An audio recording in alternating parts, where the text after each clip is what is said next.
Bonsoir à toutes et bonsoir à tous, ravi de vous retrouver pour un nouvel épisode de F1 React, le débrief du Grand Prix d'Arabie Saoudite, deuxième manche de ce championnat du monde 2024 de Formule 1. Bonsoir également aux personnes qui arrivent du raid de Cyrus Charlie, un grand merci encore une fois. De toute façon l'Olympique a gagné le foot ce soir, donc tout le monde va bien, tout se passe bien, même si une fois de plus Max Verstappen a gagné la F1, mais ça j'ai envie de dire...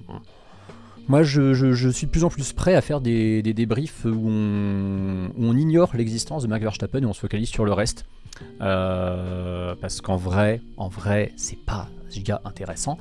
Cependant, il y a eu quand même une étoile dans la nuit d'Arabie Saoudite. Il y a eu, alors non, c'est pas Wookie et son abonnement, mais merci beaucoup Wookie pour ce 24e mois d'abonnement. Merci pour ces 2 ans d'abonnement.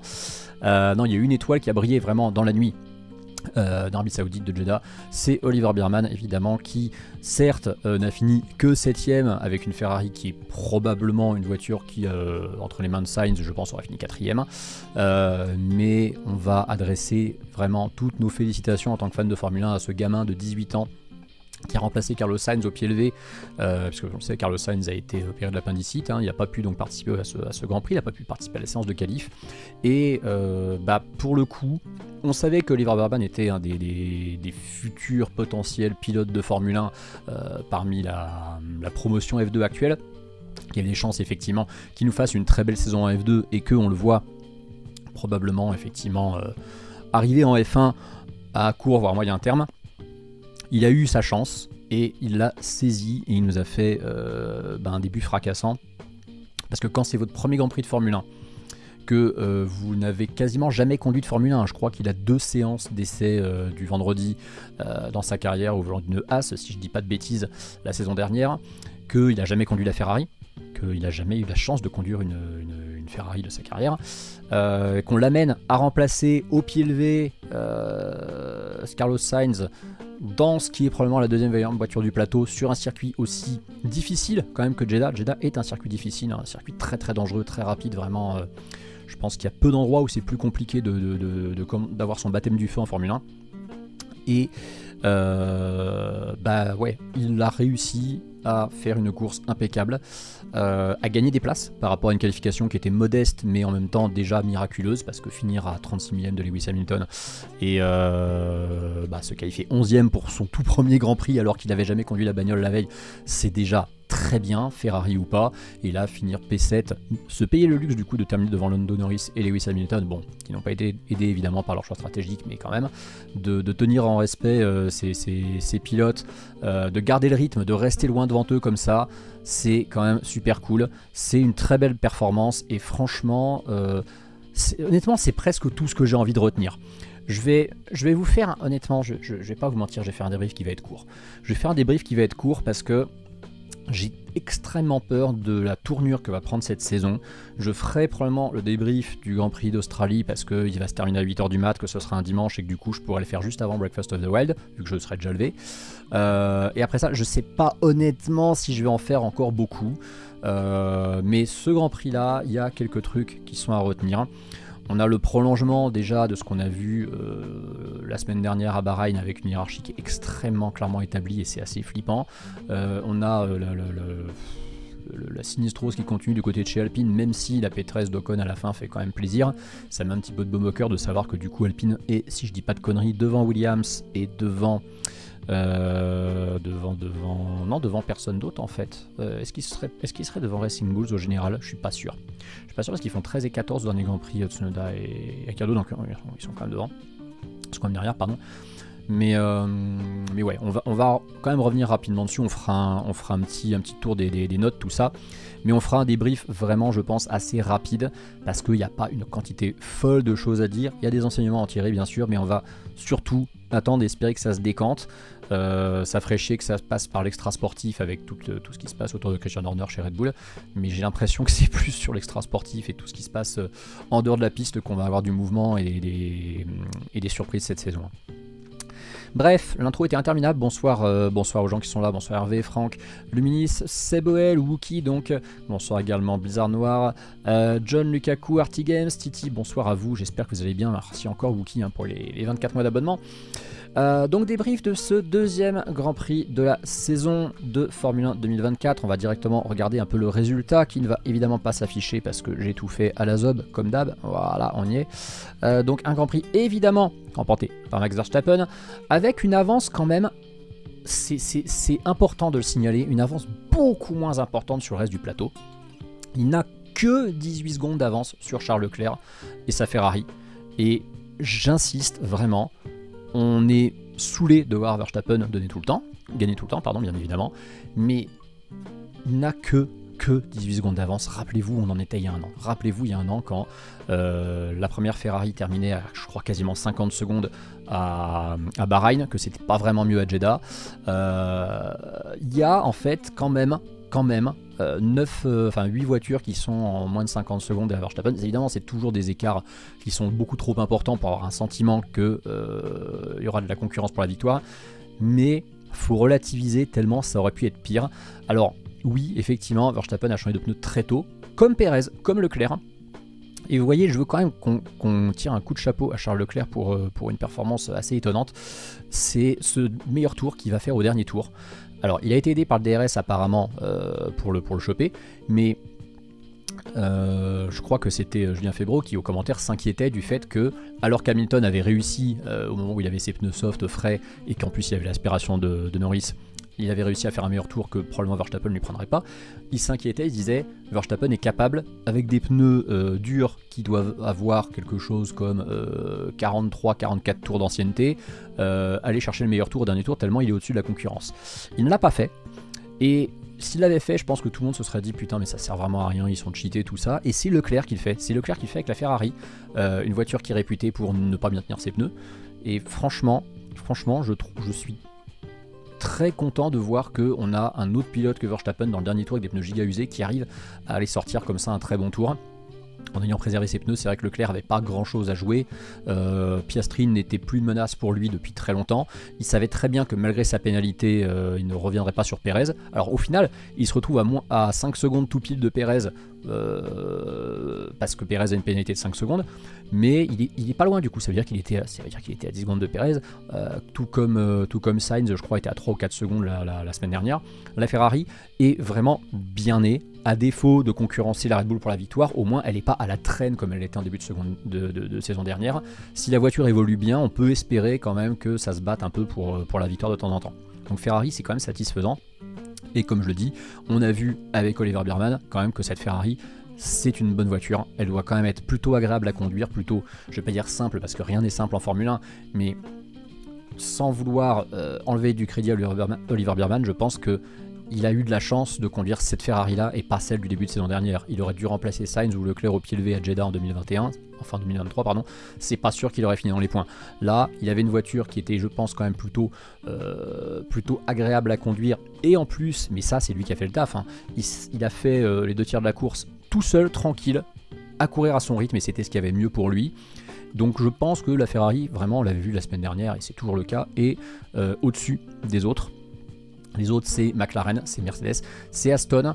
Est-ce que c'est Alonso ou Aston? On ne sait pas trop, hein, c'est compliqué, surtout que on n'a pas vraiment pu voir le rythme en course de Stroll. On rappelle, Stroll a fait quoi, 4 tours avant de se cracher. Maintenant, voilà, je vois dans le chat, c'est Josk qui dit bonsoir à toi, la différence entre les 5 premières équipes et les autres. Moi, c'est ça qui m'inquiète vraiment dans ce championnat.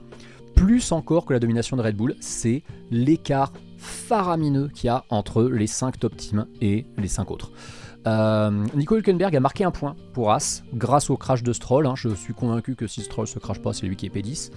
On voit qu'il y a 30 secondes d'écart entre Hamilton et Hülkenberg. 30 secondes, c'est plus d'un arrêt au stand. On sait que Hamilton et Norris ont été en difficulté avec leurs pneus parce qu'ils avaient une stratégie décalée et qu'ils ont perdu du temps, qu'ils ont même ralenti les pilotes qui étaient derrière eux à un moment. Je pense qu'avec une stratégie normale, c'était Biermann, voilà, qui était probablement le dernier de ce groupe de 9. Il y a donc 35 secondes facile d'écart entre Biermann et Hülkenberg. Biermann qui encore une fois est un débutant, et donc ne peut pas vraiment être autant à fond que l'aurait été Sainz. On a un arrêt et demi d'écart entre le top 5 et la suite.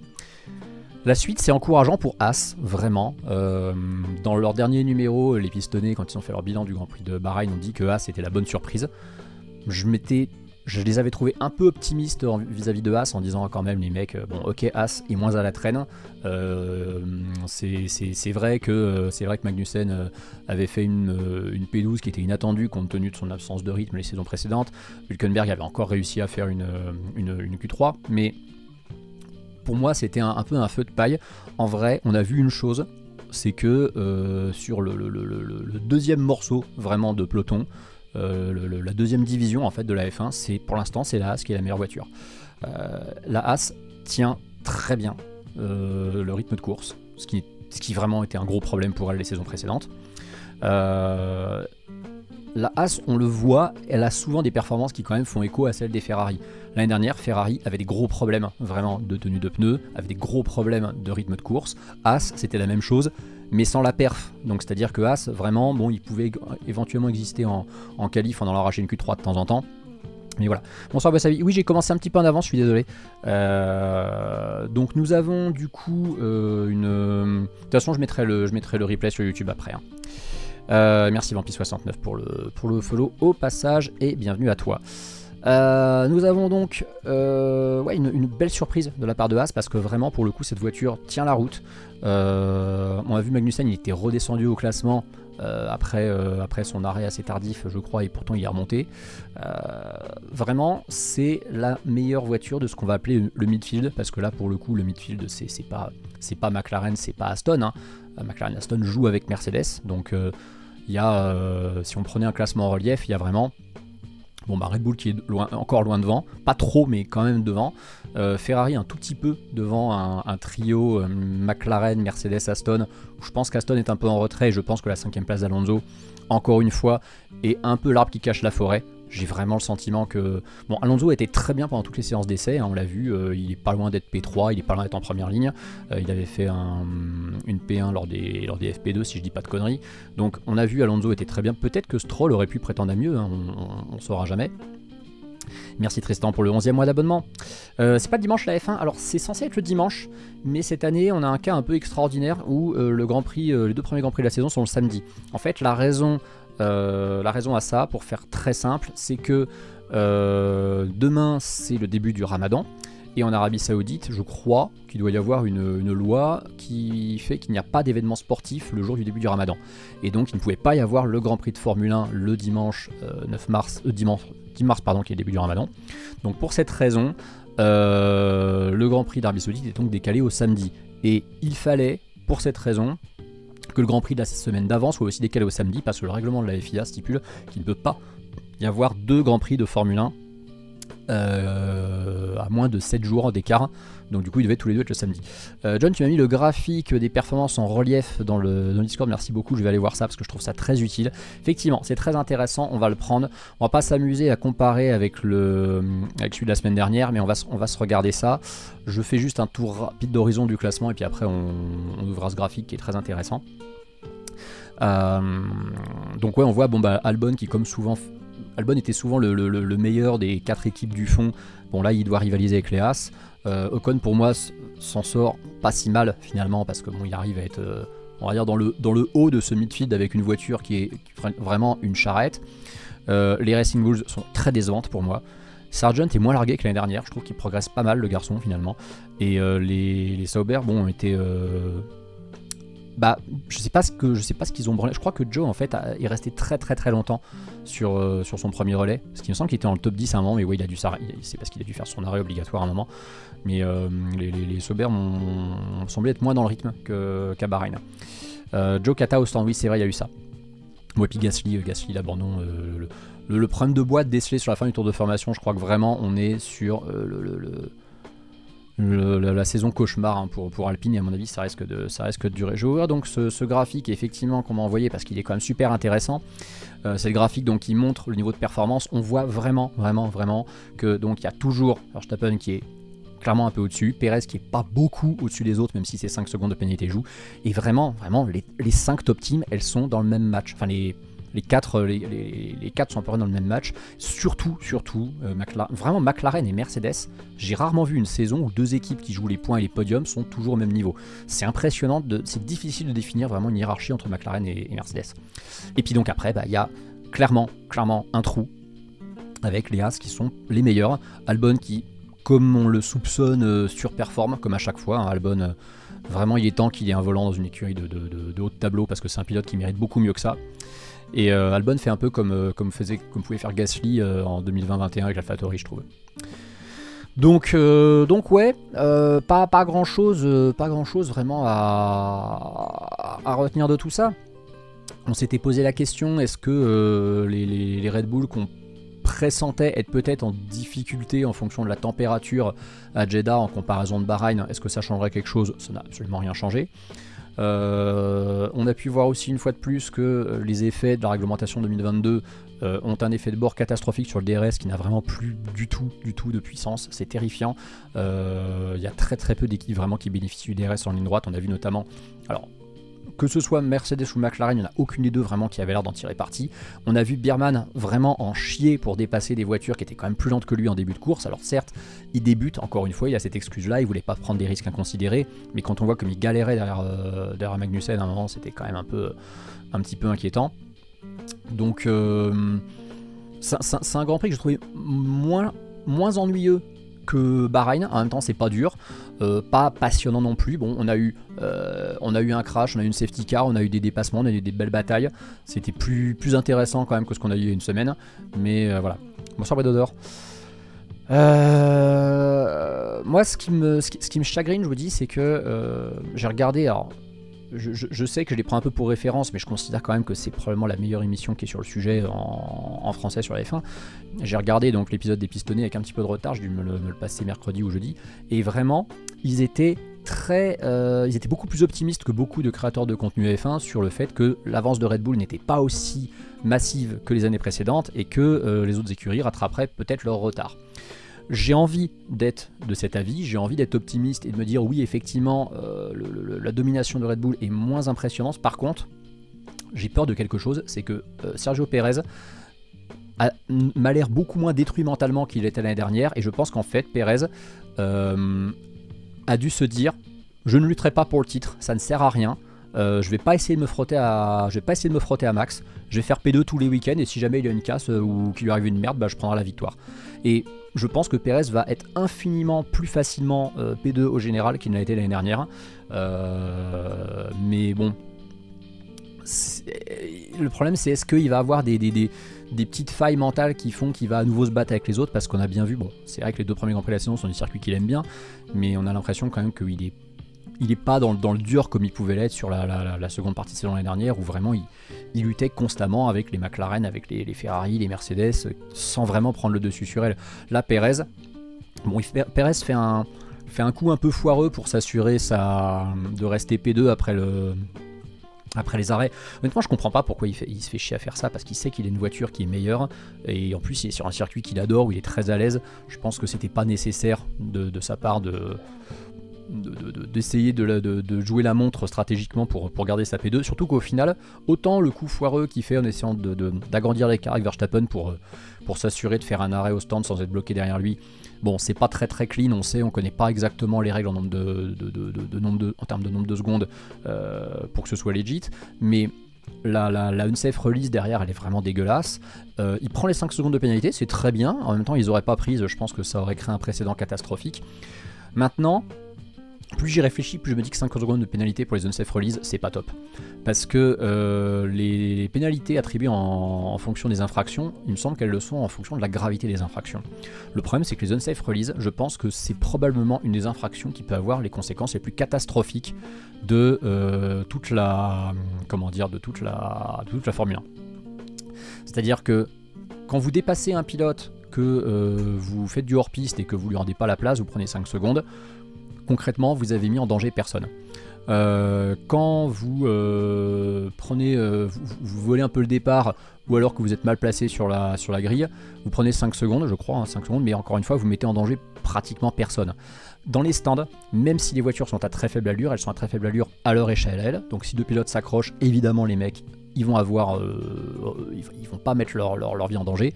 Par contre, ils roulent à un endroit où il y a beaucoup d'humains qui n'ont pas vraiment de protection, ils roulent à 80 à l'heure, c'est très dangereux et je pense que les unsafe release devraient être beaucoup plus lourdement pénalisés. Qu'au moins on passe à 10 secondes. Parce que, bon, ça n'aura rien changé, Pérez aurait fait en sorte de s'assurer d'avoir 10 secondes d'avance sur Leclerc en fin de course, mais pour marquer un peu plus le coup. Parce que là, on l'a vraiment vu, il y a unsafe release et unsafe release encore une fois. Il y en a qui sont vraiment, bon, un peu sévères. On se dit, bon, bah voilà, il le lancé un peu tôt, mais là, vraiment, pour le coup, Red Bull a relâché Pérez d'une façon qui était dangereuse. On a bien vu, Alonso a été obligé de piler un coup. C'était pas clean du tout. La règle veut que ce soit 5 secondes, donc il prend ses 5 secondes. On va pas se plaindre du fait qu'il n'ait pas pris plus, mais je pense qu'il faudrait peut-être revoir cette règle. Je trouve que c'est pas assez durement pénalisé. Parce que en plus, pour le coup, même si c'est plus l'écurie qu'il faudrait pénaliser que le pilote, parce que le pilote il est pas pour grand chose. Le pilote il accélère quand l'écurie lui dit tu peux y aller. Mais pour moi, il y a quelque chose à voir. Donpa a pris 20 secondes. Oh merde! Oui, c'est pour le fameux tour qu'elle a fait en plus, mais ça, encore une fois, c'est la faute de son team. Ils lui ont pas dit que la course était finie, quoi. C'est amateur au possible. Moi, elle va rouler sur la compétition toute la saison, mais il faudrait peut-être quand même qu'on pénalise plus le team que le pilote. Ouais, la pénalité du drive-thru, c'est pas mal. Le problème, c'est qu'encore une fois, ça pénalise le pilote et pas l'écurie. Moi, j'aime pas quand les pilotes sont pénalisés pour des erreurs qui sont exclusivement celles de leur team. C'est pas normal que le team le team est pénalisé, parce que forcément, si le pilote perd des places, bah forcément ça fait perdre des points à l'écurie. Mais le pilote, il est vraiment pour rien en fait. À moins qu'il ait la capacité de regarder dans ses rétros pendant 2 secondes pour voir si personne arrive, et avec le nombre de mecs qu'il y a tout autour de sa voiture, je suis pas sûr qu'il y arrive. Oui, le pilote égale le team, ok, mais ouais, je suis pas fan de ce genre de sanctions perso. Faire sauter les points au constructeur, ouais, ou appliquer une pénalité constructeur par exemple. Mais ouais, je suis pas fan de pénaliser le pilote quand il est pour rien. Après, oui, évidemment, c'est un sport d'équipe, la Formule 1, c'est sûr, et on gagne ensemble, on perd ensemble. Mais il y a des fois où bon, bah, il y en a qui sont plus responsables que d'autres, quoi. Qu'est-ce qu'il y a d'autre que je voulais voir? Bon, sinon, bah, encore une fois, c'est triste à dire, mais le circuit de Jeddah, autant on est nombreux à s'être offusqué de l'existence de ce circuit, de ce Grand Prix et tout, ça reste un circuit qui est très spectaculaire à voir, où il y a de la bataille, où il y a des très belles opportunités de dépassement, où les voitures arrivent à bien se suivre, le circuit est joli à voir, il reste toujours aussi dangereux et toujours aussi problématique, hein, ça change pas, mais au moins, il y a une chose qui est sûre, c'est qu'à Jeddah, on n'aura probablement jamais de purge, et c'est déjà bien. Je suis en train de réfléchir, mais ouais, Leclerc risque de s'ennuyer toute la saison. Si McLaren, Mercedes n'augmentent pas un peu le niveau de leur voiture, Leclerc effectivement aura une P3 assez tranquille, risque peut-être de ne pas gagner un seul Grand Prix, de faire peut-être une P2 de temps en temps sur un coup de bol, mais alors pour aller gagner un Grand Prix, parce que là le problème c'est qu'on est vraiment dans une situation où il ne faut pas attendre une différence de Verstappen, il faut attendre une différence des deux Red Bull. Et à moins que leur concept aéro de cette année les plombe sur davantage de circuits qu'ils n'étaient plombés l'année dernière à Singapour, ça c'est quelque chose qu'il ne faut pas oublier, hein. L'année dernière on a tous été surpris de voir à quel point Red Bull était hors sujet à Singapour. L'année d'avant, en 2022, ils étaient hors sujet à Interlagos, qui est un circuit où Verstappen était historiquement très très à l'aise sur sa Red Bull. Ils avaient eu un peu de mal à Mexico aussi, qui normalement était un autre circuit où ils étaient toujours très à l'aise avant leurs années de domination. On n'est pas du tout à l'abri que Red Bull, avec son nouveau concept aéro, se prennent des grosses distances sur des circuits où ils n'ont pas vu venir le truc. Alors ça sera sur des circuits probablement assez atypiques, des circuits avec alors soit des circuits à très fort appui, soit effectivement des circuits en altitude. Peut-être que si ça se trouve, la Red Bull ne marchera pas sur des circuits en altitude comme Mexico ou comme Spielberg. Il me semble qu'Interlagos c'est relativement en altitude aussi. Peut-être qu'elle sera pas du tout à l'aise sur les circuits à fort appui, type justement Singapour, type Monaco, type Hungaroring. On sait pas du tout. Faut espérer parce que le problème c'est qu'encore une fois, ils ont de l'avance, leur voiture est bien née, ils font pas d'erreurs. Et les seules erreurs qu'il y a, c'est les conneries que fait Christian Horner dans sa vie privée, quoi. Et bon bah ça, on verra bien les conséquences que ça peut avoir, si toutefois ça en a. Mais pour l'instant, c'est pas parti pour. Donc on verra bien. Comme je vous dis, j'ai pas envie de m'éterniser sur ce débrief parce que le classement, encore une fois, nous dit à peu près tout. Le classement est très parlant. Le classement en relief qu'on a vu est très parlant aussi. On va faire des notes. Mais là, vous savez, la semaine dernière, j'avais hésité à noter Verstappen en me disant le problème, c'est qu'il fait pas le même championnat que les autres, c'est chiant. Je vais volontairement dans l'hypothèse où ces débriefs continueraient sur toute la saison, c'est-à-dire au cas où vraiment ça marcherait, où on a le sentiment que la saison vaut le coup d'être débriefée tous les week-ends. Je vais mettre entre parenthèses une note que je vais lui attribuer, mais j'ai pas envie de le compter. J'ai pas envie de le compter parce que ça me fait chier. Et du coup, on va. Alors attendez, il est où mon débrief? Il est pas là, il est ici. Voilà. Je vous dis, ça va être fait en speed. Ça va être fait en speed parce que je suis saoulé d'avance. Et Verstappen, vous vous souvenez, la semaine dernière, j'ai pas voulu lui mettre 10 parce que j'avais trouvé qu'il n'avait pas été très très dominant pendant les essais et la qualif et que sa pole était un petit coup de bol. Là, pour la même raison, sachant que je vais pas le noter, encore une fois, je vais mettre entre parenthèses cette fois, je vais lui mettre un 9, je vais pas lui mettre un 10. Pourquoi? Parce que oui, il fait la pole, oui, il bat le record historique de Jeddah, mais ensuite, il déroule sans vraiment... on a l'impression qu'il cherche même plus à trop atomiser la concurrence, à trop élever sa Red Bull dans des stratosphères. On a limite l'impression en fait qu'il commence à se faire chier. Est-ce qu'il serait peut-être pas un peu aussi perturbé par ce qui se passe chez Red Bull? J'en sais rien. Le fait qu'il n'aille pas chercher ce record de piste au dernier tour, je suis désolé, mais je trouve que c'est étonnant. C'est une très très rare faiblesse chez Max Verstappen. Moi, je me suis dit, ok, le dernier tour, il va y aller en mode super max, il va mettre une seconde au temps d'Hamilton, parce qu'on le sait que même avec des pneus durs qui ont 40 tours, il est capable de mettre une pile à un mec qui roule en soft. Donc, évidemment, il est au-dessus, évidemment, sa voiture est au-dessus, mais je trouve qu'il n'a pas été impressionnant comme il l'a été à Bahreïn. D'ailleurs, c'est pas Bahreïn, c'est Jeddah. Mais bon, encore une fois, ouais, je le mets hors sujet. Pérez aurait mérité un 9 pour le simple fait qu'il s'était pas qualifié en première ligne, qu'il a dû batailler un peu au début. Et j'aurais bien aimé lui mettre 9 si, pour le mérite du coup tactique. Sauf que le problème, c'est que le coup tactique en question, c'est un peu moisi, ça marche pas très bien, il y a une unsafe release, donc on va lui enlever un point pour l'ensemble, mais bon, ça reste très solide. Puis encore une fois, voilà, on n'a pas l'impression qu'il cherche à aller chercher Verstappen sur un circuit où l'année dernière, il l'avait vraiment dominé. Là, le côté roi des King of the Streets, on l'a pas vu du tout. Hein. Verstappen avait des pneus frais et plus de batterie dans le dernier virage. Ah oui, c'est un peu con. Bon voilà, c'est peut-être qu'il a pas bien géré il a peut-être pas bien géré son ERS pour une fois, écoutez. Hein. Faut lui trouver des rares failles. Non mais après voilà, je me dis, Verstappen est probablement intérieurement préoccupé par ce qui se passe dans l'entourage de Red Bull, ne le montre pas sur la piste, mais je vous dis, je trouve sa domination un poil moins insolente. Je vous dis, l'année dernière, pour moi, on l'aurait vu mettre 30 secondes et chercher à tout prix On l'a même pas entendu à la radio demander, parce que rappelez-vous l'année dernière, quand il est deuxième, qui revient sur Pérez, il cherche absolument à mettre la pression à Pérez, à prendre le meilleur tour, alors que chez Red Bull on lui dit bon, ça sert à rien, t'embête pas. Là on a l'impression qu'il y a comme une espèce de relâchement, comme si ça commençait entre guillemets à amorcer un peu le début de la fin. Bon, après c'est peut-être moi qui ai envie d'y croire, hein. Oui, alors par contre, oui, c'est vrai qu'il avait beaucoup de trafic sur la fin quand il a dû prendre un tour à tout le monde, et il avait du mal à leur prendre un tour. Je sais pas si vous avez remarqué, il avait du mal à prendre un tour aux autres. C'est curieux, c'est vraiment curieux, mais je pense que le DRS marchait vraiment très mal, même quand il s'agissait d'aller doubler des retardataires. Il était vraiment pas impérial. Voilà.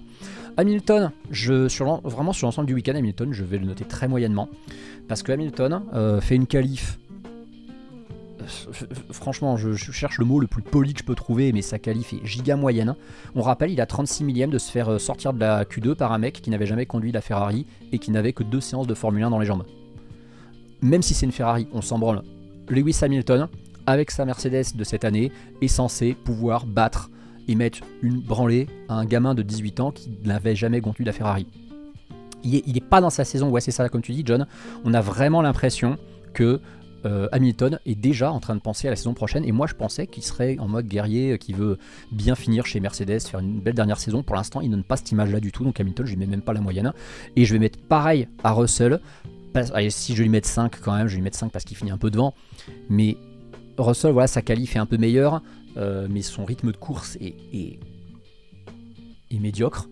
Il n'a jamais réussi à revenir sur Alonso, alors que clairement, je pense que l'Aston est en dessous de la Mercedes pour l'instant sur ce début de saison. Donc non, vraiment Mercedes très décevant sur ce week-end, pas grand chose à noter.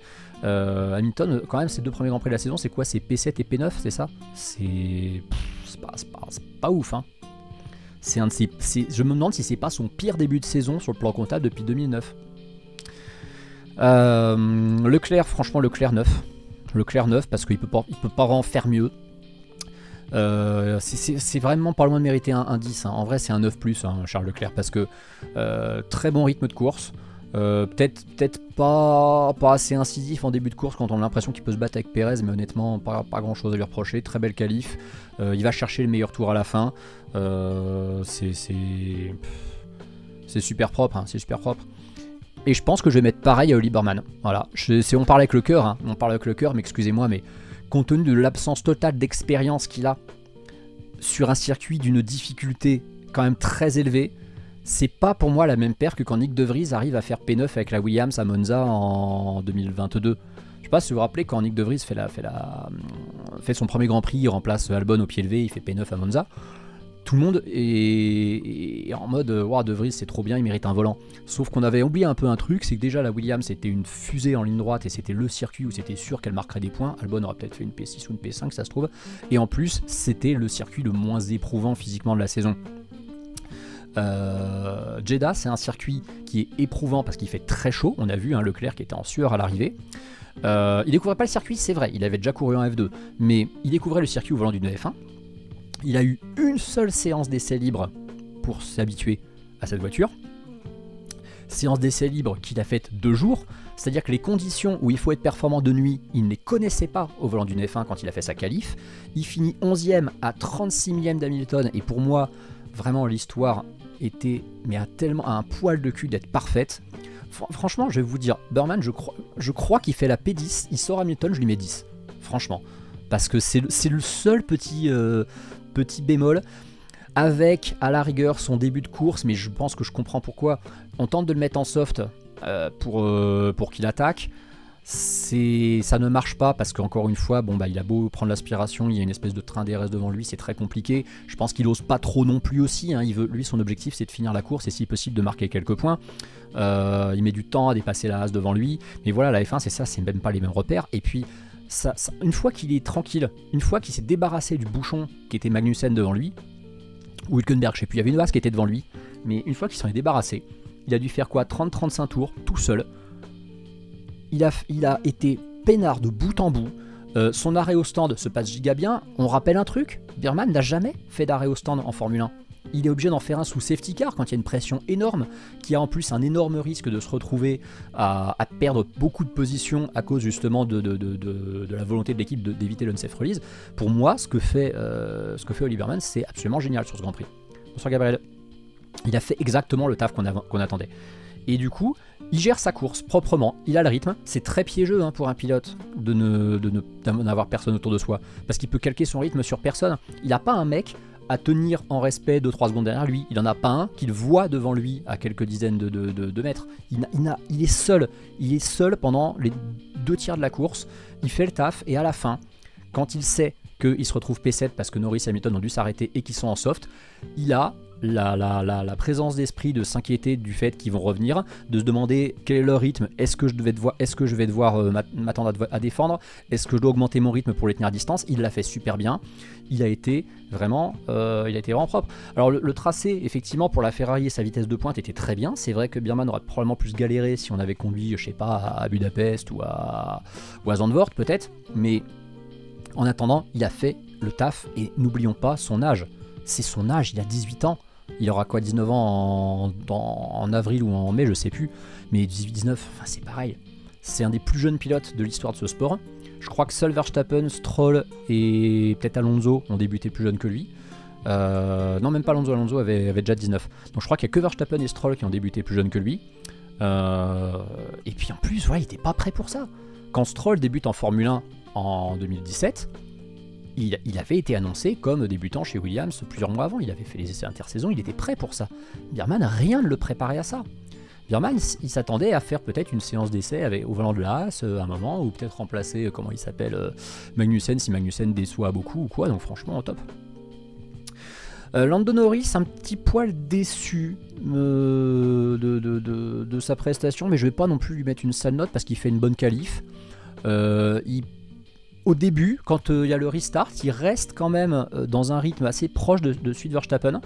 Je trouve qu'il a fait une course très honnête, Norris. Bon, à part que comme à chaque fois qu'ils doivent se faire doubler, c'est un vrai paillasson. Donc il défendra jamais. Il part toujours du principe qu'il va flinguer ses pneus pour 5 tours s'il ose empêcher un pilote de le doubler. C'est un peu problématique. Mais Norris, bon, sa course n'est pas dégueulasse. Le problème, c'est qu'il y a un pari stratégique qui n'est pas payant du tout de la part de McLaren. On peut comprendre pourquoi ils l'ont fait, hein, mais il n'y avait pas grand-chose de plus à sauver que la P8 à la fin avec ce choix stratégique. Norris, c'est moyen, mais c'est pas catastrophique. Donc Norris, je vais lui mettre un 6 un peu complaisant. Par contre, je vais mettre un 7 à Piastri. Parce que Piastri, pour le coup, forcément un meilleur résultat comptable à la fin. Et je suis désolé, il fait une belle P4 quand même. Piastri, c'est entre guillemets, c'est le deuxième meilleur des autres. Hein. Il est pas si loin de Leclerc. Il fait une belle course. Il n'y a pas vraiment d'erreur de Piastri. À la rigueur, on peut quand même lui reprocher d'être resté bloqué derrière Hamilton sans arriver à trouver la solution. Peut-être que s'il avait réussi à faire un beau dépassement sur Hamilton, ça aurait mérité, je pense, un petit bonus. Mais voilà. La McLaren, de toute façon, voilà, il a fait avec le matos qu'il avait. Une vitesse de pointe catastrophique vraiment du côté de la McLaren qui ne pouvait doubler personne avec le DRS. Piastri un peu léger au départ, oui, ouais c'est vrai. Mais enfin, le problème c'est que les McLaren, je veux vraiment mettre Piastri un peu plus au-dessus parce que le résultat comptable paye pour Piastri qui pour une fois en plus a eu un beau rythme de course donc voilà. Quand même, il rappelle l'heure de départ du prochain Grand Prix, c'est 5h, c'est pas 6h l'Australie. Oh là là, putain, heureusement qu'il n'y en a qu'un dans la saison. Hein. Fernando Alonso sur l'ensemble du week-end mérite un bon 8 parce que vraiment dans le rythme sur les essais, en qualif encore une fois, pour moi il peut jouer la première ligne, ça se joue pas à grand chose. Début de course honnête, on sent qu'il a une voiture qui est quand même en dessous, je pense, des McLaren et des Mercedes, à moins que encore une fois il fasse le mec à la radio, hein. C'est possible qu'en fait la Stone soit pas si mauvaise que ça et que quand il dit on va pas pouvoir se battre avec eux, il va falloir qu'on passe à un plan B. En fait Alonso il est devant Norris, il est devant Hamilton. Bon, Bierman c'est un peu particulier vu qu'encore une fois c'est un novice. Est-ce qu'il aurait fini devant Sainz à la régulière, je sais pas. Mais par contre il bouffe Russell et ça, je suis désolé, Russell passe une grosse partie de sa course dans les échappements d'Alonso. En fin de course, Alonso il se dit bon, Russell commence à se rapprocher un peu, je vais enchaîner les tours qualif, et il fait le taf et il nous chope une P5. Qui est-ce qu'il peut avoir de mieux dans une voiture qui clairement joue moins les podiums que l'année dernière? C'est très très propre. Stroll, je sais pas si je le note. Je sais pas, est-ce que je note Lance Stroll? En fait, ça, ouais, on va quand même le noter parce que mine de rien, son abandon c'est de sa faute. Stroll était dans le match pour faire une P10, je pense, et probablement pas mieux. Sa qualif est normale, sans plus. Mais il fait une Stroll en fait. Il nous en fait 4 ou 5 par an, des conneries comme ça. C'est-à-dire, Stroll est un pilote qui est...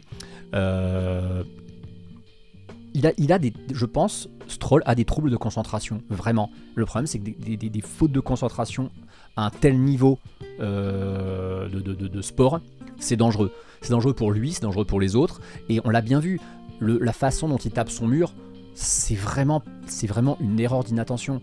Donc, encore une fois. Et puis alors, ça lui arrive souvent sur les circuits urbains, hein, vraiment, Stroll. Il y a souvent des accidents comme ça sur les circuits urbains. Donc Stroll, je lui foutre un 2, hein. Je lui foutre un 2 parce que c'est une énorme erreur qui est pour lui. Et il montre une fois de plus l'écart de performance avec Alonso, et il montre une fois de plus que oui, quand il est pas concentré, il fait des conneries et ça finit à la catastrophe, quoi. Il est au max de sa performance, sauf que le niveau de F1 est très élevé, ouais, c'est ça. Gasly, on va pas le noter, parce que comment vous voulez qu'on note Pierre Gasly? Pierre Gasly fait ce qu'il peut avec sa charrette en qualif. Il a un problème de boîte, décelé pas en tour de formation. Du coup, il s'arrête au stand à la fin du tour 1, il abandonne. Moi, Gasly, je note pas. Je peux pas noter Gasly, je mets rien. Comment vous voulez noter la performance de Pierre Gasly? Par contre, Ocon, je vais être sympa. Ocon, je vais lui mettre un petit 6 d'encouragement. Parce que vraiment, voiture de merde, on l'a vu, hein, une fois de plus en qualif, elle était pas là non plus. Un poil moins mauvaise qu'à Bahreïn, mais c'était quand même pas ça. Ouais, Gasly libéré par sa boîte, il a dû être heureux, c'est clair, ouais. Par contre, Ocon, joli perf en course. Il fait quoi? Il fait P13 Ocon ou pas? Je me souviens plus. Ocon, il fait P13. Il fait P13, franchement, Ocon 6, ouais, peut-être même 7, ça serait gentil. Hein. 7, ça serait giga gentil. Mais franchement, belle course parce qu'il se bat avec les autres. Il se bat avec les autres, il finit devant les... Ouais, allez, vous savez quoi, allez, on va être sympa, on va mettre 7. On va mettre 7 parce que vraiment, il s'est battu avec son tracteur là. Avec... Bon, certes, c'est pas ce qu'on attend d'Alpine, mais il se bat avec les Williams, avec les Haas, avec les Racing Bulls, avec les Sauber, alors que vraiment, on lui promettait l'enfer. Il finit pas loin des points, vraiment. Hein. On va revenir quand même sur le classement au niveau des points. C'est dommage, on voit pas l'écart qu'il a avec Magnussen, à moins qu'on ait l'image encore. Je l'ai encore cette image ou pas? Attendez. Elle est... Attends, on va la remettre parce qu'elle est vraiment très intéressante. Il est pas super loin de Magnussen en vrai. Hein. L'écart Magnussen-Ocon, c'est à peu près le même écart qu'il y a entre Perez et Leclerc à la régulière sur la pénalité. Donc franchement, ouais, Esteban Ocon, allez, un 7 d'encouragement, parce que très belle perf dans l'adversité, dans un contexte extrêmement compliqué. C'est ça, grosse performance mentale, c'est encourageant. L'écurie est démoralisante, mais pour lui c'est encourageant. Je pensais pas honnêtement qu'on serait content de voir Ocon P13 au deuxième Grand Prix, mais après Bahreïn, on se serait dit franchement, si une des deux Alpines est P13 à Jeddah, et que c'est pas en plus à cause du fait qu'il y a eu 6 ou 7 abandons, il y a eu que 2 abandons, donc il finit 13ème, mais il y a 5 voitures derrière lui, quand même. Albon, on va lui mettre une note similaire, honnêtement, Alex Albon, je pense que... En vrai, il a moins d'excuses à être 11ème que Ocon, donc je vais peut-être être un peu moins sympa, je vais peut-être juste lui mettre un 6, mais Albon, qui était un peu transparent à Bahreïn, est revenu à un niveau qui est plus celui qu'on avait l'habitude de le voir les saisons dernières, c'est-à-dire vraiment lutter autour de la 10e, 11e place. La Williams, on le sait, est une voiture qui a toujours eu des VMAX assez folles, très peu d'appui, mais on a l'impression quand même que... c'est vrai qu'il y a le moment où il se bagarre avec Hulk qui est pas génial. Ouais, donc vraiment, il mérite pas qu'on lui mette plus. Mais au moins il est dans le match, il fait une belle course, il est vraiment pas loin des points. Bon, ça va quand même. Ça va. La Williams, c'est pas ouf. En fait, le problème, c'est que la Williams, il y a un resserrement des performances entre Williams, Haas, Racing Bulls, Alpine et Sauber qui est tel que c'est compliqué de sortir du lot. Et les fois où vous allez réussir à arracher un point au milieu de ce merdier, vous allez voir Hülkenberg, la note que je vais lui mettre. Vous allez voir Hülkenberg, je vais lui mettre une note qui parle avec le cœur aussi. Hein.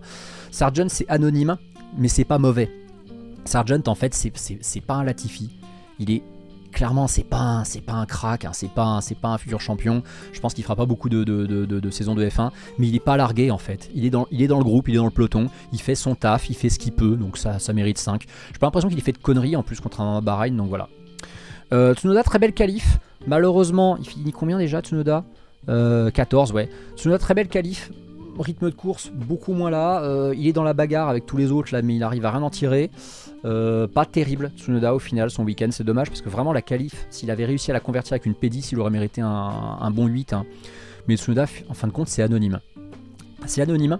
Je vais lui mettre 5, mais rassurez-vous, je vais être beaucoup plus sévère envers Daniel Ricciardo. Je vais être extrêmement sévère envers Daniel Ricciardo parce que pour le coup, Daniel Ricciardo, je vais lui caler un 2. Voilà, hein, c'est dit.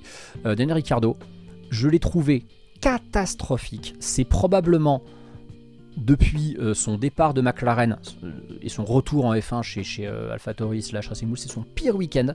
Nul en qualif, nul en essai, nulle part. Rythme de course aberrant. Il y a eu un moment, lui et Bottas, c'était les deux derniers, je me suis dit, bah ouais, mais les gars, prenez votre retraite en fait, hein, vraiment, il y a besoin là. Liam Lawson doit vraiment rigoler, ouais, je pense. Le vieux tête à queue de merde qu'il fait à la fin, je sais pas s'il y a eu un petit souci mécanique ou si c'est lui qui fait une connerie, mais vraiment Ricciardo, catastrophique. Va vraiment falloir qu'il se ressaisisse s'il veut montrer qu'il est... Parce que vous voyez, on était tous en mode ouais, Ricciardo, il a la chance de sa vie de retourner chez Red Bull et de remplacer Perez. Le problème c'est que Perez, peut-être se sentant enfin menacé, c'est peut-être pour ça aussi que Perez et saison précédente il s'en branlait, il se sentait pas menacé. Là Perez sait qu'il est menacé, et en vrai, Perez maintenant est revenu je pense à un niveau solide, et Ricciardo lui c'est peut-être vu trop beau. Ricciardo a peut-être trop cru que allez, il avait juste qu'à faire une bonne saison. Non, c'est catastrophique. C'est catastrophique, c'est très décevant. Et pour moi, franchement, Ricciardo fait un début de saison qui est pas meilleur que Nick De Vries l'année dernière. Voilà. Et c'est honteux de la part d'un pilote comme lui. Valtteri Bottas, ça va pas être beaucoup mieux. À cette différence près que c'était anonyme et que concrètement j'ai pas souvenir qu'il ait vraiment fait de conneries, mais il finit loin. Bottas, c'est pas celui qui a fait 2 arrêts. Ouais, Bottas a fait 2 arrêts. Qu'est-ce qui lui est arrivé comme merde à Bottas dans le chat? Rappelez-moi, parce que pour le coup, là je sais plus. Que je ne sac pas inutilement Valtteri Bottas si c'est pas de sa faute. Je sais que Joe a fait un très très bon premier relais, il était P10, mais bon, on savait bien qu'il allait s'arrêter un moment. Malheureusement, il a un arrêt catastrophique. Joe, je pense que je vais lui mettre un petit... Oh, Joe, je vais lui mettre la moyenne, quoi. Je vais lui mettre la moyenne parce que mine de rien, il fait un très bon premier relais. Encore une fois, il fait un très bon début de course, hein, comme à Bahreïn. Bon, c'est pas sa faute s'il finit aussi loin au classement, donc on va pas non plus trop le saquer. Mais Bottas, ouais... Tu peux mettre d'ores et déjà 5 à la fin ou de Sauber. Ouais, il y a un peu de ça. Hein. Bottas, je vous dis, c'est anonyme, c'est inintéressant, c'est pas de rythme, c'est un pilote dont on a l'impression qu'il est finito. C'est Ricciardo sans les conneries, donc on va mettre 3. Allez hop. Hülkenberg et Magnussen, et bah là on va être sympa. On va être sympa parce que franchement Nico Hülkenberg, bon là il se loupe en qualif, mais je crois qu'il a un souci technique, hein, Hülkenberg. Il finit pas enfin il fait pas de chrono en Q2 parce qu'il a un souci technique je crois. Donc Hülkenberg malheureusement qualif un peu moyenne, mais en course bah il a, je crois qu'il a le bon call stratégique. Il conduit pas très clean Hülkenberg dans ce Grand Prix, c'est vrai, mais il va chercher le point qui va être tellement rare à aller chercher cette année. Vous voyez, As a 1 point, As est 6ème du général. Voilà, c'est con, hein, c'est tout con, mais As est 6ème du général. Parce qu'il a pris le point qu'il faut absolument prendre lorsqu'il y a une défaillance d'une des 10 voitures de devant. Il y a de grandes chances qu'une de ces 10 voitures soit Lance Stroll très fréquemment. Donc on va dire... Il y aura un top 9 qui est quasiment indéboulonnable et la 10ème place, faudra se battre avec Stroll. Aujourd'hui, Stroll n'était pas là. Hülkenberg a donc assumé d'être le meilleur des autres. Et la Haas a été vraiment bien. Encore une fois, voilà, c'était la 6ème force du plateau. Elle était meilleure que Williams, que Alpine, que Sauber, que Racing Bulls. Et ça sous aucune contestation. Et Magnussen, on va mettre 1 point de moins parce que lui il prend pas de points, mais franchement c'est pas dégueulasse, Magnussen qu'on pensait être fini, ses 2 premiers Grands Prix sont quand même pas dégueux. Il a un peu joué le jeu de l'équipe aussi effectivement. Grand Prix solide de Haas pour moi vraiment, c'est une des écuries les plus satisfaisantes de ce Grand Prix. Si on exclut, vous allez dire que j'exagère vraiment, hein, mais si on exclut Red Bull qui est dans une autre dimension, pour moi les 2 écuries, les 2 teams les plus satisfaisants de ce Grand Prix, c'est Ferrari et Haas. Parce qu'en fait, en termes de performance attendue, je trouve que Haas est un peu au-dessus de ce qu'on imaginait de leur part. En début de saison, on s'est dit Haas, ils vont avoir du mal à marquer des points cette année. Alors ils en marqueront peut-être pas beaucoup, hein, mais dès le 2e Grand Prix, ils en ont déjà mis. Et ils sont là, ils sont vraiment là, je pense qu'ils vont être vraiment souvent 11-12 en début de saison, tant qu'il n'y a pas les développements chez la concurrence, parce qu'on sait que Haas, le développement c'est catastrophique, c'est jamais ça, et les perfs s'effondrent en cours de saison. Mais Haas c'est toujours ça en début de saison, hein. Ils prennent les points au début, et voilà, on les attendait plus loin, c'est ça, on les attendait vraiment plus loin. Le Grand Prix, je vais lui mettre, alors plus qu'à Bahreïn, j'avais mis 3, et je crois que j'avais mis 3 en mode, bon allez c'est le premier Grand Prix de la saison, on est content de revoir la F1, quoi, mais on aurait eu ça en milieu de saison, il y aurait eu 2. Hein. Qu'est-ce que je mets? J'hésite entre 4 et 5. Parce qu'en vrai, c'était pas génial, c'était pas catastrophique non plus. Comme je dis, bon, on a un crash, on a une safety car, on a quelques petits paris stratégiques, on a de la bagarre en piste. Ouais, j'aime bien 4, mais pour le storytelling de Berman, 5. Allez, ouais, 5. 5 parce qu'il y a l'histoire de Lieberman. Allez hop. D'ailleurs, faut dire Berman ou Bierman du coup. Parce que moi, on dit. Enfin, Bear ou Bear d'ailleurs. Berman, comme l'ours en fait. Berman, moi je dirais Berman. Ils ont dit Bierman souvent dans les commentaires, c'est bizarre. Bierman, c'est l'homme bière. Hein. Donc voilà, moi j'ai tendance à dire Berman. Hein. J'ai tendance à dire Berman, l'homme ours.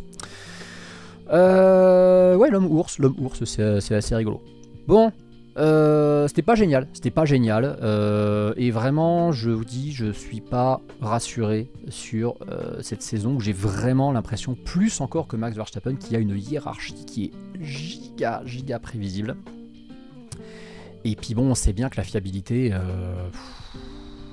voilà quoi. Salut Warzix.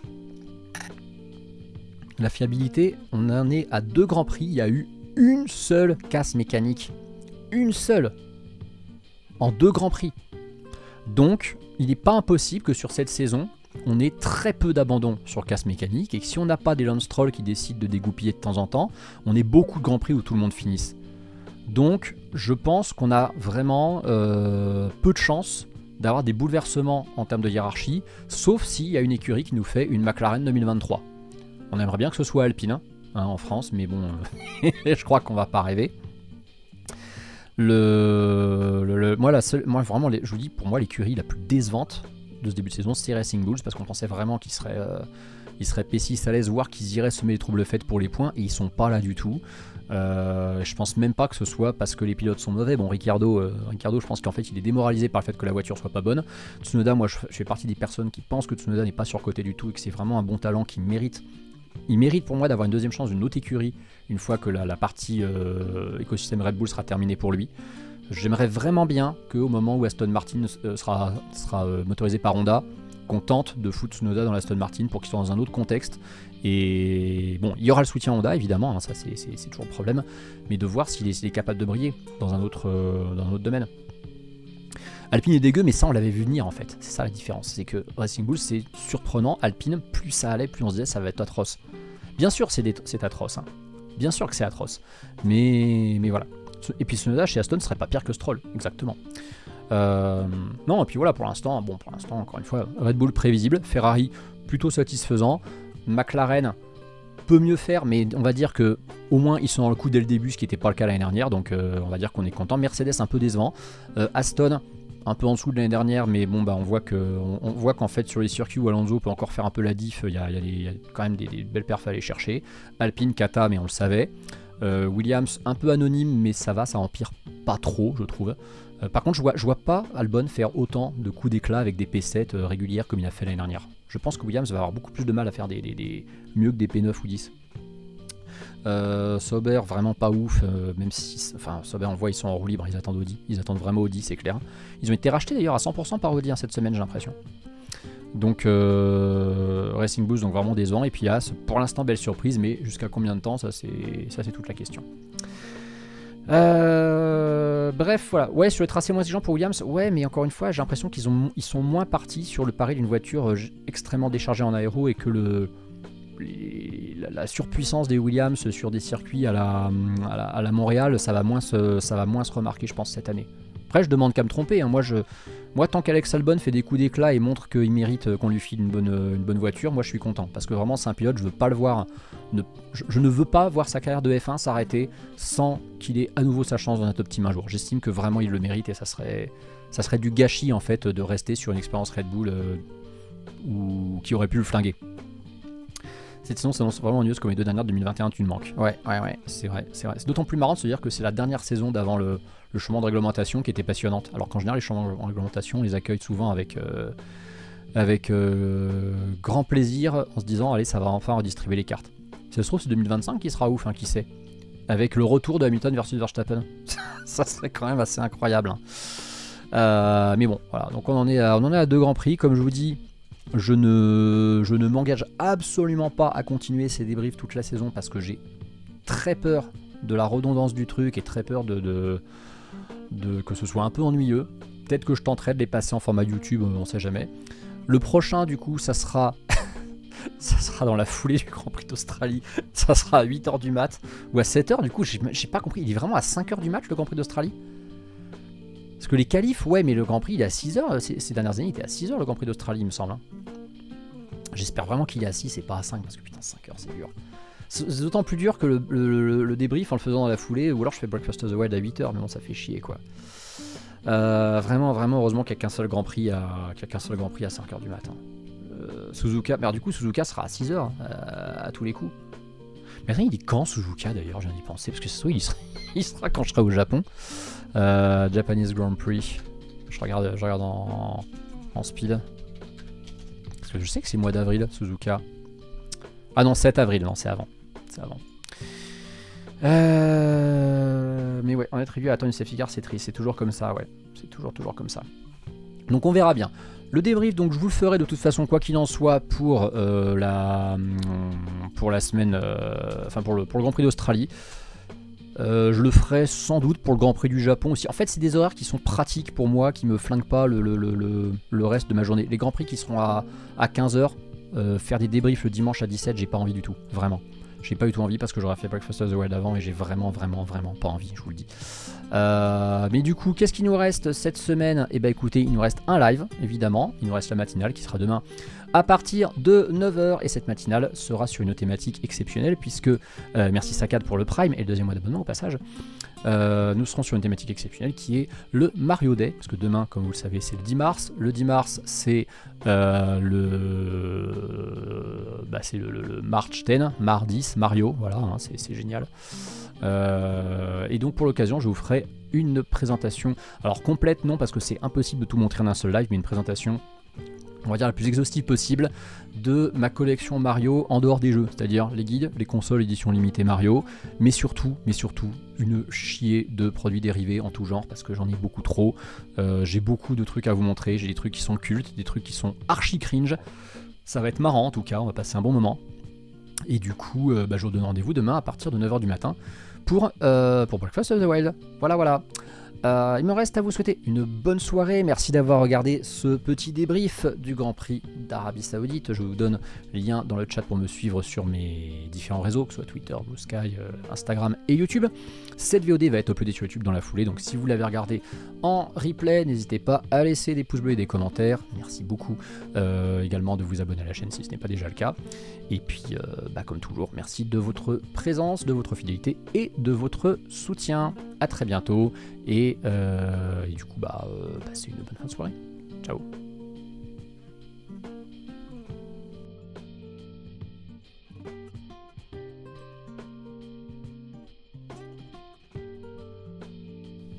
Allez, puis je vous envoie chez Bitel. Ça changera, je le rate pas souvent.